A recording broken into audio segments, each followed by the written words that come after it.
Hey,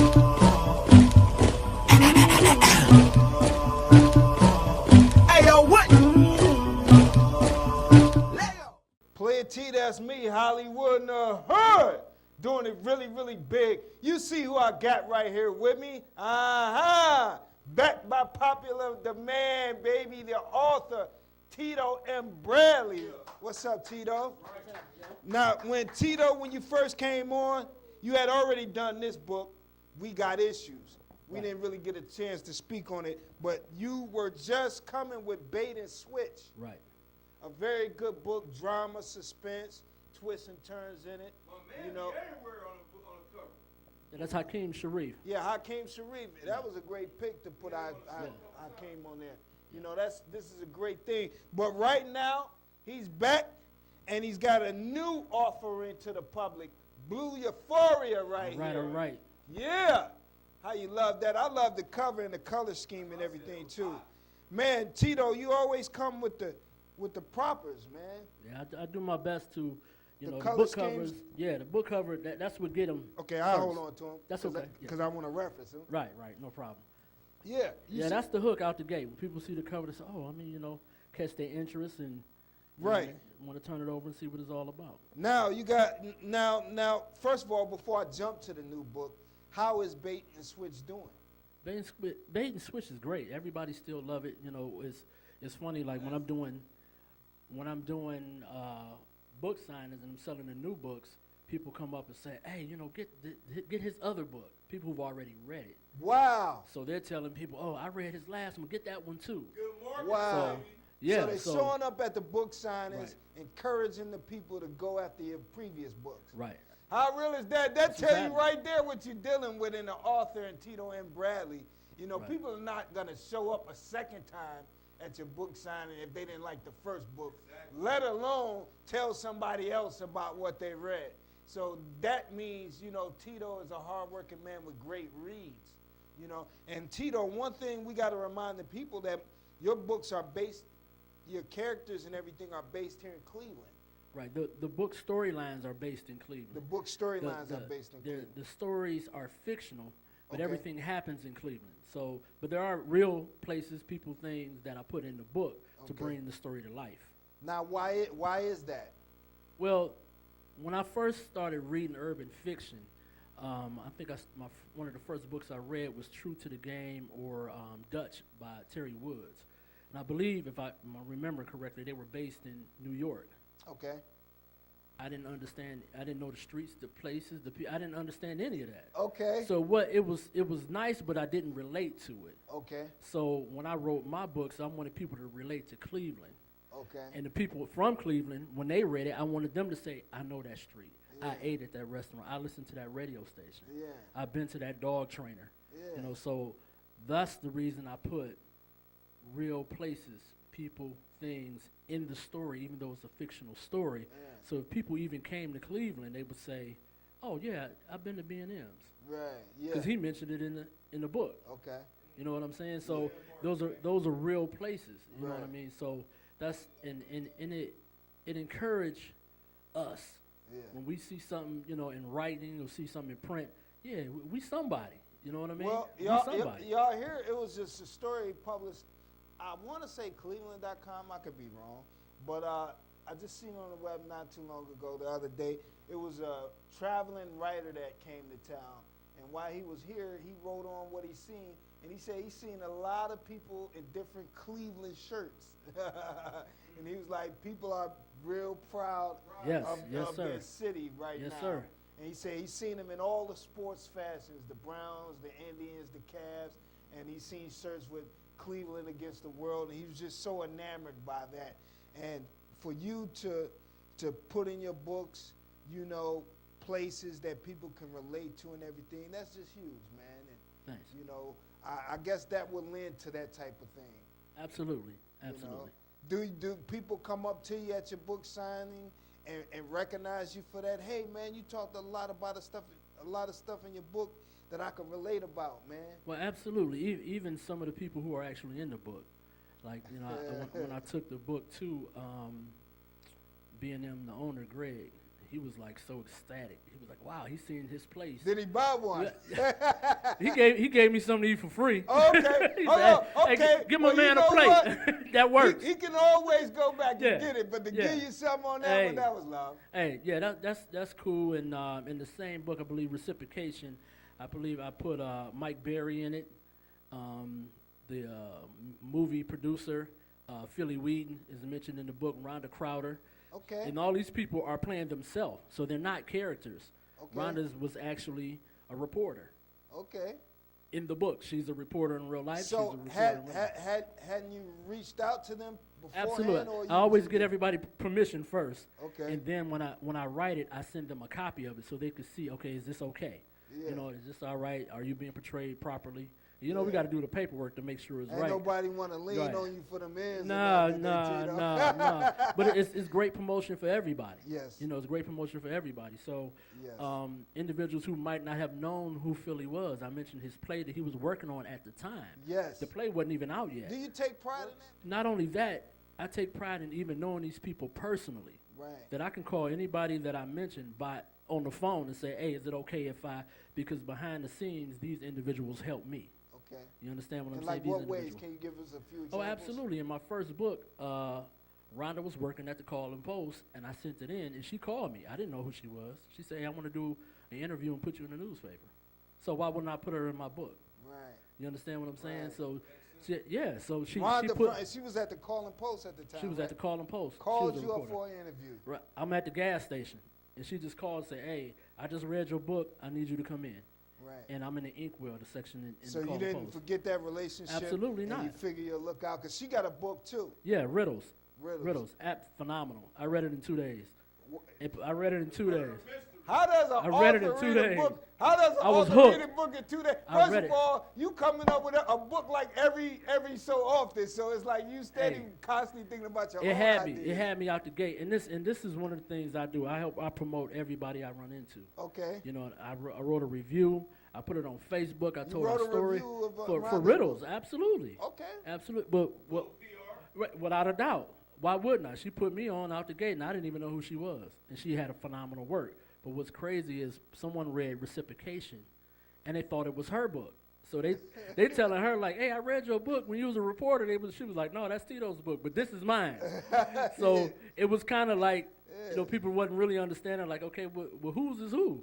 So that I that wonder was how cool. they got that mixed up. That Hey, you know, hey, Yeah. it's okay. Get both of them. Riddles. That leads Get to Riddles believe and it's- Reciprocation. Yeah, that leads to believe it's some really great writing. You know, Action. you It's know some what I mean? action. It's action. It's hey man, it's phenomenal. Now, Tito, I'm glad I got you here because it's people that's in your position where they're writing books and they're about to finalize it, but they don't know how to go about and hit the rounds and make the rounds with the book signings and how to even set it up or approach people. Can you get into that a little bit? It's in being self-published, being a boss. You got to do it all. Key You gotta word, do it all. self-published. Self-published. Be a boss. You got to be a boss, which means you make the phone call. We didn't get here by chance. You and I right now. Right. It didn't just happen. Right. I reached out. Hey, can we? So you got to do that with everything. And what happens is once you start making moves and communicating with people, you get on their radar, Yeah. and then they start calling you. Yeah. I have actually 2 book signings tomorrow. One Wow. at Euclid Library and one at Parma Library. Now you got like 4 books out. 4, correct. And so that lends to believe you've done a ton of book signings in between. Absolutely. You know, are you starting to perfect that move? Actually, you learn. Everything it's a learning curve. Because, of course, when I first started, I didn't know anything about the business.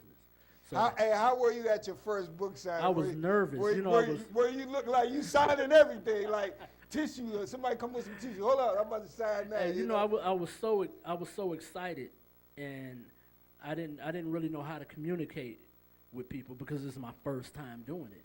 You had a big old book with all these pages, but Hey, you didn't have that. Well, you have to learn. I mean, Yeah, you have if to you don't learn have it. a mentor for Yeah. someone to say, Right, you this just is- stepped out on your own. I merit. just stepped out there and did it. So Faith. over time, I learned how to communicate, how to reel people back in, and believe it or not, people remember that because over the years, people will say, "Remember, you came to the salon," and it's nowhere in the world I can remember everybody. I Yeah. just can't because I've dealt with so many people. But it's good to know people remember that good communication that we had and say, okay, yeah, we were here. You was at this festival. You was at this Black Expo, and I bought this, and we took pictures. And so if you go on my Instagram, there's so many pictures of people who, bought books. Then I can go say, okay, yeah, now I remember her, or the inboxes and things like that. But it's to learn. You learn over time how to do this. Now, Tito, what I wanted to ask you, in your time, in your travel, in your book signings, what has it that you learned to be a constant that you were able to take with you to make the next experience that much more better for you? You're a salesman. You're selling your image. You're not just selling a book. You're selling your image. You're selling your product, but you're selling your image first. Right. Because people see you. The book, if it's good, it's going to sell itself. The cover's, but what you want to sell to people is an experience because they don't have to buy a book from you. They can download it on Amazon, which is easy. Yeah. And a lot of times individuals come and you have to convince them to buy your product right on the spot. You got 10 seconds. What is this? Now you have to be able to talk. Yeah. You have to convince them, why is it? Because it's 1,000 tables. What gave you the confidence to speak? Because you said early on you didn't have it. Well, actually, over time, you get it. You learn. You got to learn your product and learn your business, and people will tell you, well, what is it about? Well, who's this? They start asking questions. So once you get the information, you start shooting the information before they even ask. Okay. Well, what is this? Then you run it down to them. Yeah. And something I just learned recently, when people come up, now I have 4 different books, 4 different genres. I ask them, what genre do you like? Wow. Okay. So we can cut it. So I don't have to explain every book. Right, right. And I just got this maybe over the summer because I did a bunch. So is that how you do when you go to the book signings with your new book? You have your other books with it? Yeah. Oh, without a doubt. I have all the books there because, and we didn't get into this, but I will now. Everyone don't like erotic novels. Everyone don't like urban fiction. Everybody don't like serial killers or self-help. So those are 4 different things. Yeah. So if you don't like, suspense thrillers and murder mystery, why would I even explain reciprocation to you? Right. Now, Tito, you've got a particular logo. Absolutely. It's like a coin shape, and it has your face in it with your neck with the words Bradley Publishing. It's like a coin. Right. And it's got his face in it. But you were telling me candidly before the show that you were catching flack? Absolutely. What's that all about? Well, one of the things, let me back up a little bit. One of the things I do, and I help promote my books, is I go to my fans and I ask them certain things, what they want in a book, what they want to see, so they become a part of it. So when they see me and they buy a book, they were a part of it. What do you want on the cover? How you think my name should be? Da-da-da-da-da-da. Now, I don't take all the advice, but it get people involved. Yes. You know what I'm saying? How nasty do you want the erotic novel to be? You want to be a lot of plot, blah, blah, blah, blah, blah. Yeah. So this is actually my 10th year of being self-published. Wow, 10 years in the game. Started in 2008. Veteran. Yeah, got some time. If you was on the football squad, you'd be the leader of the locker room. That's right. If you was on the basketball team, you'll be, the head voice in the huddle. The captain. You know what I mean? Captain of the team. Straight up and down. So what I wanted to do, I've always had Bradley Publishing, but it didn't stand out. It was just a line. So I said, okay, I'm gonna put a logo together. So of course I went to my fans, friends and family, and I put up different designs. And all the designs had pictures of me. And so, man, people went in.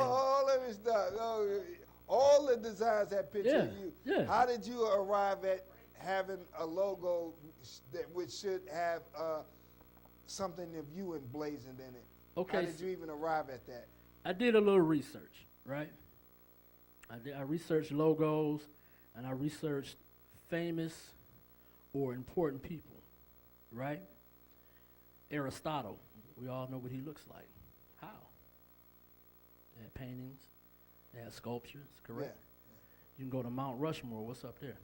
Yeah, the faces. Who faces? Well, they ain't got Playa T's or Hollywood Chucks or Miss K's. Right.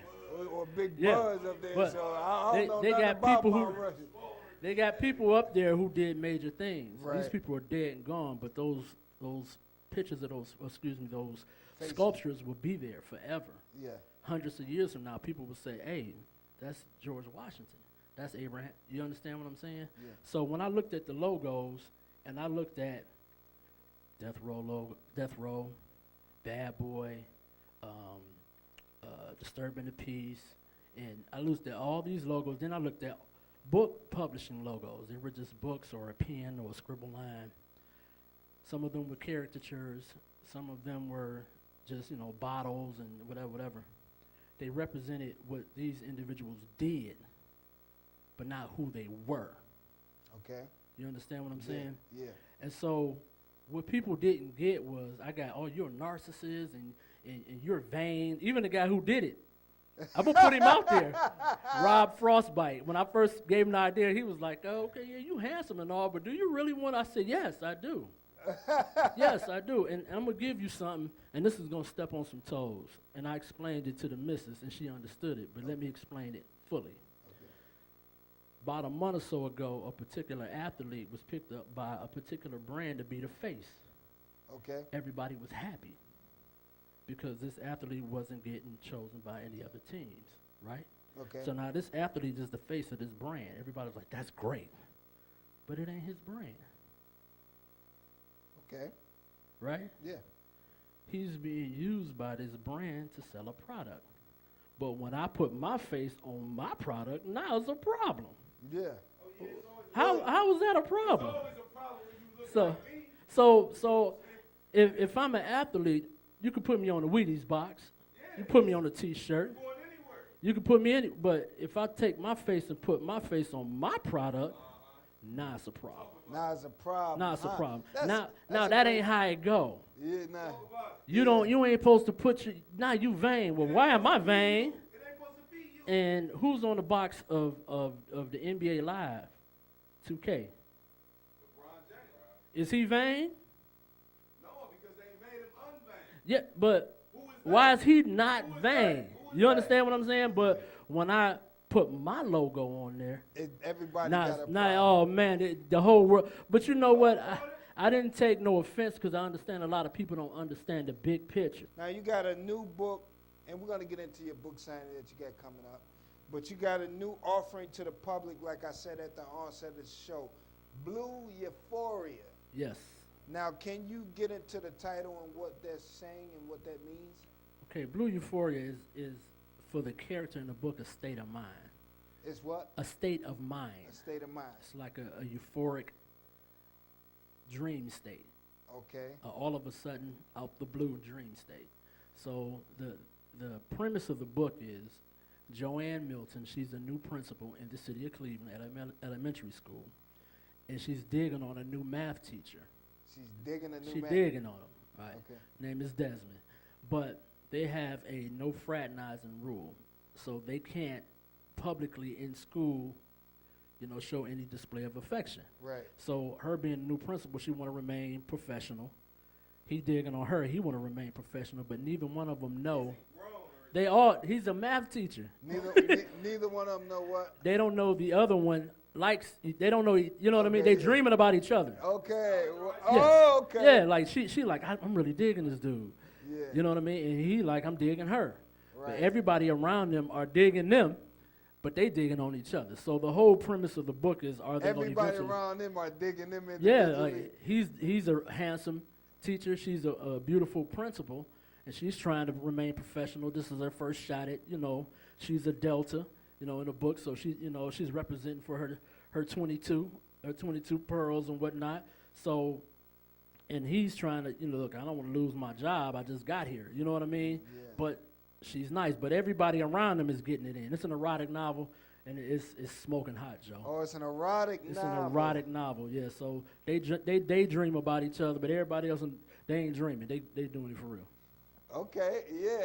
Now, Tito, that's interesting. You come with erotic novels, and you got your lady there. Right. Does she help to keep it spicy and keep you with those thoughts? But actually, I so what had happened was, What had happened was... remember James and them? We just changed the subject. Hey, right. Well, a lot of this a lot of this I had to do some research because some of the stuff I wasn't involved in. Okay. Because a lot of the situation I just made up. Okay. So some of the things I didn't know, I put in the book Club Escape. I don't know if you're familiar with it, but it's a swinger club in Cleveland. Okay. I never even knew it exists, but a couple in the I book. didn't either. Right, so we're learning together. So one of the couples Hollywood goes. Chuck might have known. Yeah, we had to go. I had to find someone who'd been there. So there's the couple the couple in the story goes to escape, right? But I had to get the information right. Okay. You see what I'm saying? Yeah. So I had to ask people, hey, so what it look like So when you did go you in go there? to I escape? know I did not go. Okay, all right. You know what? I wanted to go, but I didn't go. Okay. See the way my marriage is set up. All right. But all I need is to walk in and somebody say, hey, you know, guess who I seen at the Yeah. spot? And, no, they'd be like, I seen the author dude Yeah. at the swinger spot. And Maggie be like, oh, What the yeah. heck? Yeah, really? Yeah. Yeah, so I had to do some research and talk to some people who had experienced some of the things in the book Okay. to bring it to life. So when they walk in the door, for those who have been in there, they can read it and say, yep, that's exactly how it is. Yeah. What gave Right. you the inspiration to go all in with this one? Okay, so what had happened was me and my wife went to the movies, right? I knew, I knew it Hold was on. something that triggered something. Yeah, I we was were in trying the to get movie. around to it. We were in the movies and we went to see a movie that had a number and a color in it, right? We're not gonna say the name of it. It had a number and a color. Okay. So this movie came from a book that was supposed to be so hot, right? Like so we sitting at the movie. I'm waiting for a porn to jump, right? Yeah. It was so boring. I was like, really? We paid the full fare for this. And my thought is, I could do better than this. I could make it jump. You know understand what I'm saying? The movie and the actual movie, from what we seen, was only about these two people. So I said, you know, when I write, it's going to be everybody getting it. Okay. Everybody getting it. So it's not going to be, there's no dull moment. In other words, right. It's nothing Ain't no boring. filler. There's no filler. We come out, when you first start reading Blue Euphoria, it's on. You got a book signing coming up with the book, right? Yeah, I have a book release party October 20th at Swerve. At Swerve? At Swerve in Shaker Heights. But here's the hook. Swerve is in the book. The people that perform at Swerve in the book are performing at Swerve live at the book release party. Well, okay, so let me get this straight. Let me Right, fathom right, that. right. Swerve is mentioned in the book. Absolutely. There's people performing at Swerve when you're mentioning it in the book, and in real life, Absolutely. at your book release, they're going to be there performing. D-Hawk, the comedian D-Hawk, Okay. performs in the book. Okay, you got my man D Hawk in support Right. of your move. Carlin and his wife, they will be performing. Arrogant and his wife, they will perform the song that is mentioned in the book. And also Mr. and Mrs. Smith Love Ties, they do the poetry, husband and wife team. They do a poem, and they will also be performing live. So we're going to bring the book to life. I'm being sponsored by Ambiance. Are you? Yes, sir. I have a $50 gift certificate that we're going to raffle off, and I have a $25 gift Now, certificate. how did that end up happening for you, Tito? The hustler, I went and talked to him. You went down to the... I just went to Ambiance. I made my speech to the manager. I presented my book. I told him who I was. I'm doing an erotic novel, and I would like, if you could sponsor my book, I will mention you at the book signing and blah, blah, blah. And they said, okay. Are they mentioned in the book? They're not mentioned in the book, but they will be You mentioned. still got them to sponsor you. $75. Not even mentioned in the book. That's $75, great. $50 gift Investment. certificate, and a $25 gift certificate. Yeah, it's the hustle. It's the hustle. You know what I Yeah. mean? So that, we're giving $25 for whoever had the best blue outfit. Okay. Whoever got the slickest blue outfit, they get a $25 gift certificate. And then the $50 gift certificate works like this. When you buy a book, you get a raffle ticket. Okay. And at the end of the night, we'll pull a raffle ticket. And if your raffle ticket is pulled, then you get a $50 gift certificate to Ambiance. So you get the book and a $50 gift certificate. And I have another special gift. I can't mention it now, for the first 50 people that buy a book. It's something real unique, something real slick. The first 50 people that First buy 50 a book. people. And you said that book signing is going to take place where? It's going to be at Swerve in Shaker Heights. I don't know the address off the top of my head, but it's in Shaker at Swerve on October 20th Right. at 7 o'clock, and it's free. Sweetest day. So bring your sweetie out to Swerve, 7 o'clock until I put live performances, music. They selling, food, drinks. Wow. It'll be great. You know what I mean? It won't Yeah. cost you a dime. Oh, okay, yeah. Yeah, so y'all got to put that on your calendar right away. And, if they want to patronize you and buy the book, where can they get the book at? It's going to be, well, first of all, come to Swerve if you can. You get an autographed copy from me. But after that, you can get it on Amazon.